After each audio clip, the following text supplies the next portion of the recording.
The sun will rise, the moon will set. You'll learn how to settle for what you get.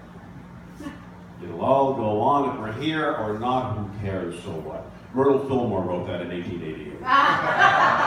On Review, very metaphysical. It actually is. It sounds like it might be a little pessimistic, but truly, it's a song about divine detachment. A song that says, I do not need this, and my life is joyful anyway. The abundance of me, I love that phrase, the abundance of me. The Buddhists call it impermanence.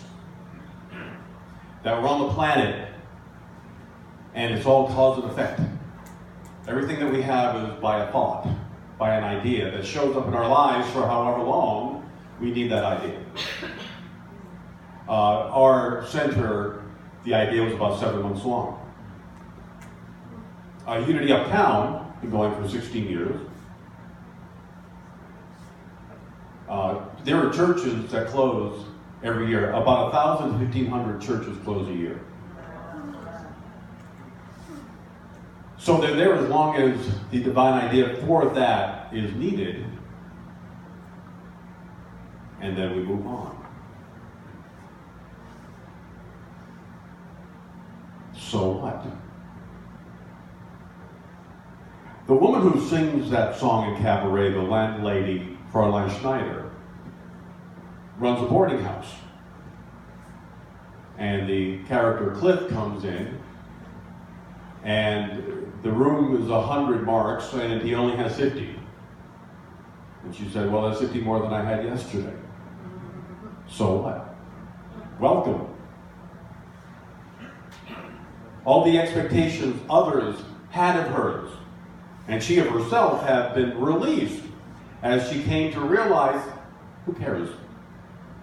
The sun rises, sets, everything continues on the planet, no matter what I'm thinking or what I'm feeling. For her, life has become about non-resistance. One of my favorite writers, Nikos Kazantzakis, who wrote Zorba the Greek. On his tombstone, it says, I want nothing, I fear nothing, I am free. St. Francis had the same idea. He called it Lady Poverty. But it wasn't a negative poverty. For him, poverty was not owning or being owned here on the planet. He was free to go and come and do whatever he wanted to do. When he needed money, he simply said thank you and shut up. And in the song, that one line, I always translate in my mind. You learn how to settle for what you get. I hear is you learn to be happy with what you have, and when you're happy for what you have, then the universe brings more. So thank you, God, for the good that I have, and more coming forth.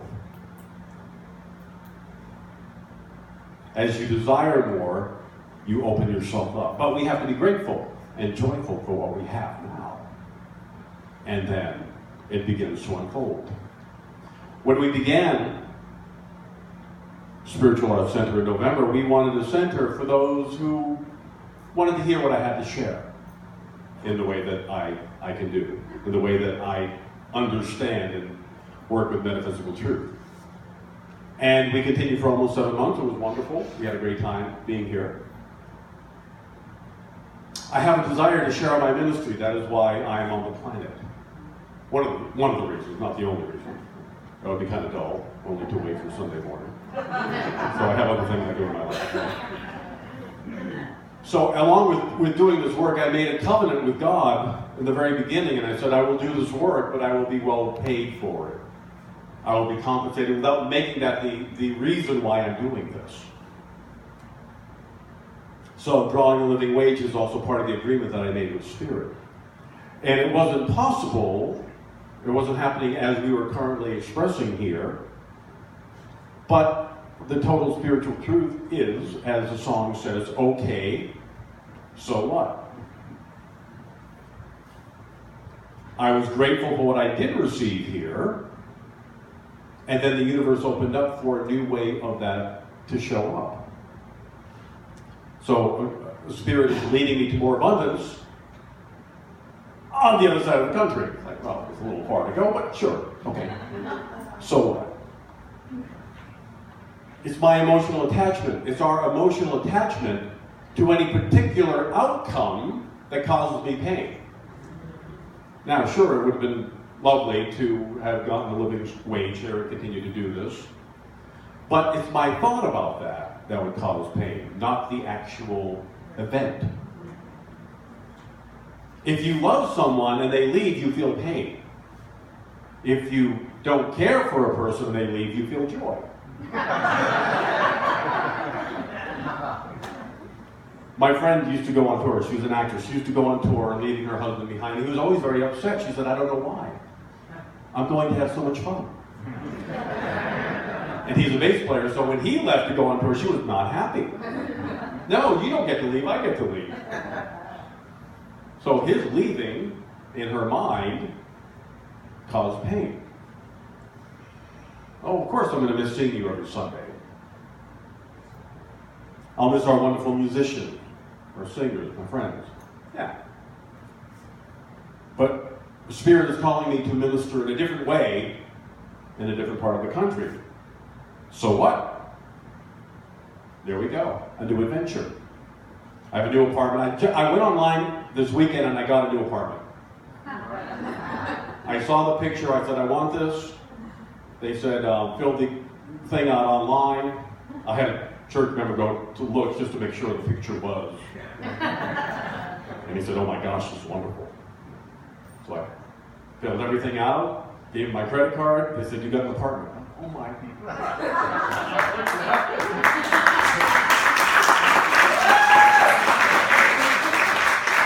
And I said, okay, God, I am abundantly blessed, and it's right across the street from Neiman Marcus. There are signs that God gives us. Not that I'm going to shop there, I was just like walking around and saying, I choose not to spend my money here. It's lovely to have it right there anyway. So a new church, a new community, new stores, new streets to learn, everything. But that's what life is. It's always changing. Life is always new adventures. Your life is constantly changing all the time. You leave New York for 2 weeks, you go on vacation, you come back, your neighborhood's different.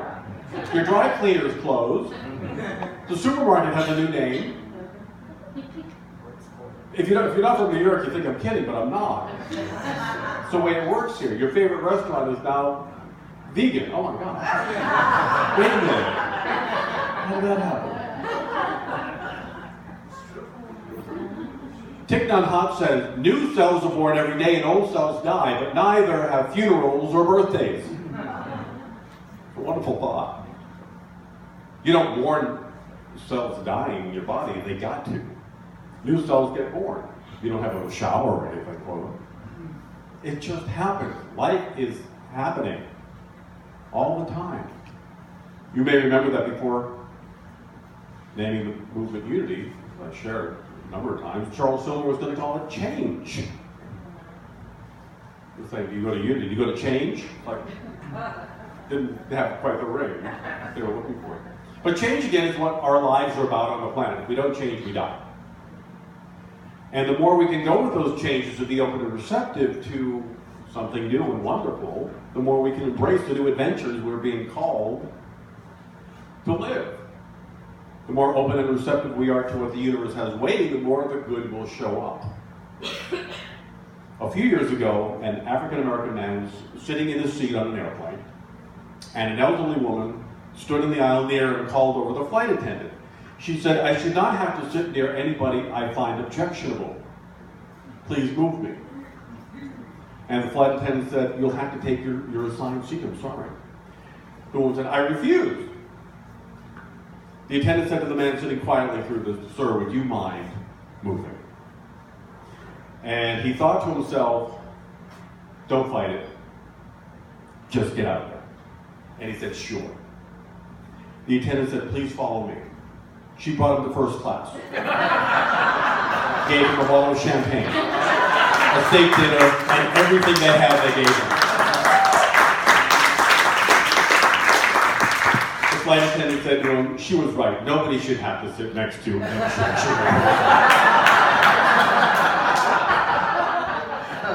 Resist not evil. Go with the flow. Accept you're good.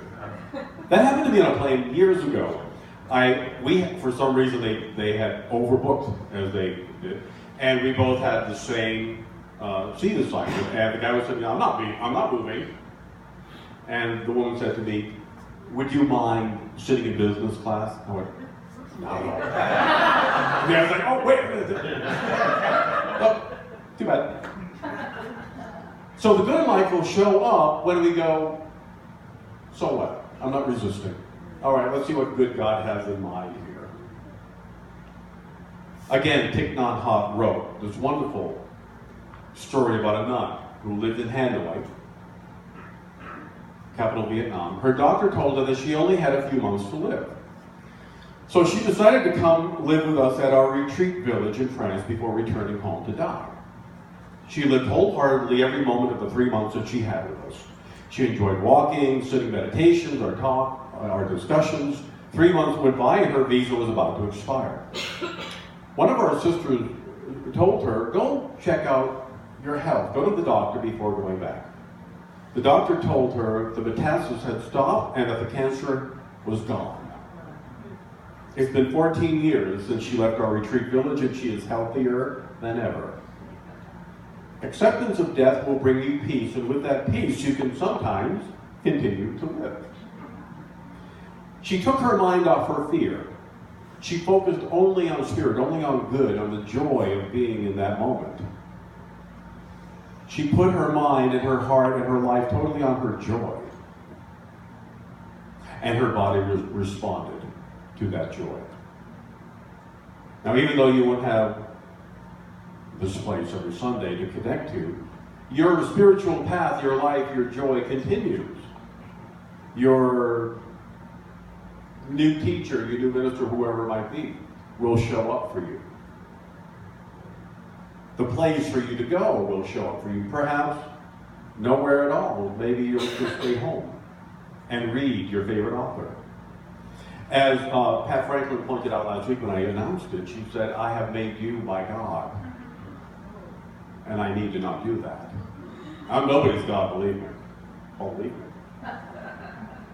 I happen to share truth, and some people resonate with that, and I'm really happy about that. But I can only share with you my joy in the way that I use it.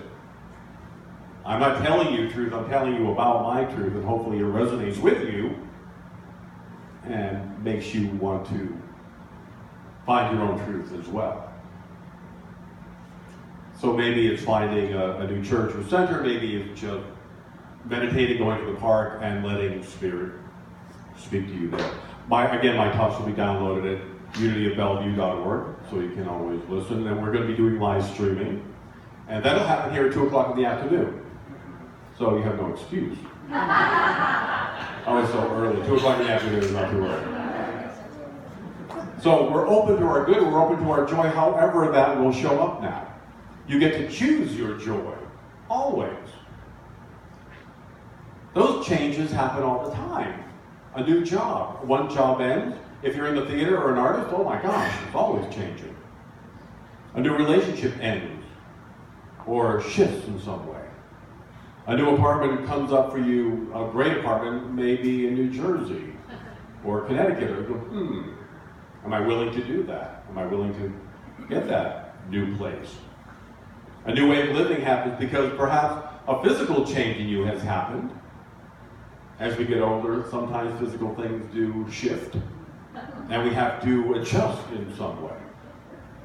To all of it, we say, so what? Okay, I'm still here. Thank you. Life is great. Thank you, God. I say yes to my good. I say yes to releasing old ideas that don't work anymore if they ever did. I say yes to a new relationship. Yes to a new way of living my life. Yes to a new life. So what? So what's next? So are you willing to let God reveal the good that is coming into your life, and are you willing to go with it? Are you willing to trust that God knows what God is doing with you? Take a breath. Close your eyes. Go to your heart.